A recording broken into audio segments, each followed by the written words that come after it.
Hello, welcome welcome to to our YouTube channel. And today we have a maze. Samahan nyo kami Samahan niyo kami sa kung paano i-solve. Let's go! Let's go. Mayroon akong puzzle. Ano ba? Ito si Melody, meron siyang dog. Ngayon, kailangan niyang pumunta sa bayan. Kailangan niya pumunta sa bayan para bumili ng chicken saka rice. Ngayon, bago siya makatawid sa meron siyang ilog na dadaanan. Ilog to. Kaya sumakay ng bangka para makatawid sa ilog. Ngayon, tumawid na siya sa ilog kasama. Tapos, mayroon siyang alagang aso. Ngayon, sumakay siya sa bangka, tumawid siya sa ilog. Ngayon, nakatawid na siya. Ngayon, kailangan niya pumunta sa bayan para bumili ng manok at rice. Yun, bumili siya. Yun, nakabili na siya ng manok at rice. Kasama yung manok at rice. Kailangan niya nang umuwi dun sa bahay nila. Ngayon, ang bangka maliit. Kasya lang ang dalawa. Either dalawa sila ng aso o dalawa sila ng rice o di kaya dalawa sila ng chicken. Ngayon, hindi pwedeng iwanan niya yung dog. Pag halimbawa, dalawa sila ng dog, sumakay, iniwanan niya yung rice at chicken, tutukain ng chicken yung rice. Kaya hindi pwede. Pag iniwan niya yung dog at chicken, rice ang dinala niya, kakainin ng chicken ang dog. Kakainin ng dog ang chicken. Kaya hindi niya pwedeng iwanan yung dalawa. So, kailangan, halimbawa, itong chicken at iwanan niya. Ngayon, isang alis nila, kailangan isa lang ang dala niya.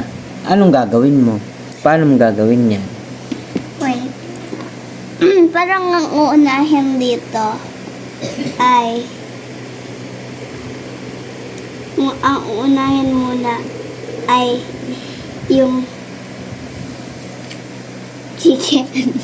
Unahin niya yung chicken. Tapos, sige, itawid mo na yung chicken. Try mo itawid yung chicken. Saka Maguguduin mo yung rice pagka. Hindi niya kakainin yung rice. Hindi mo nakain ang dog ng rice.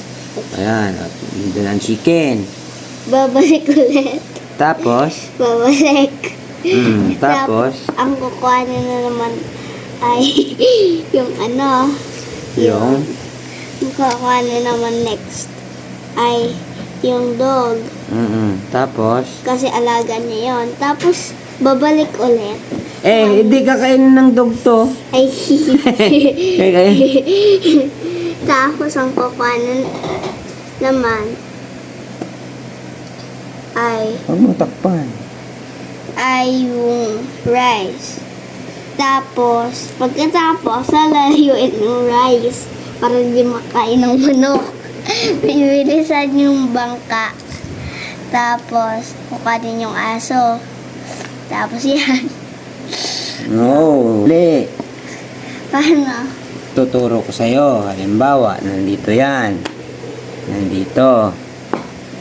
Dito. Ang unang gagawin, halimbawa, dadalhin na yung dog.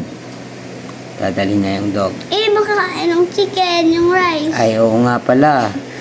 Ang una niyang dadalhin ay itong chicken. Bakit? Chicken. Tapos, Ako yung tatawid. nagsabi. Ngayon, kukunin niya yung Rice? Ba't rice? Tapos, tatawid. Tapos, dadalhin niya ulit yung manok. Patawid. Tapos, yung dog, tatawid dito. Tatawid yung dog. Tapos, saka siya babalik. Dadala na yung chicken. Bakit? Oh, di ba? Ayos.